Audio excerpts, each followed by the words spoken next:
أعوذ بالله من الشيطان الرجيم.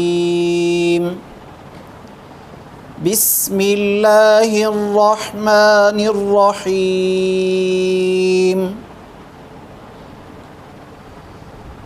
القارعة ما القارعة وما أدراك ما القارعة يوم يكون الناس كالفراش المبثوث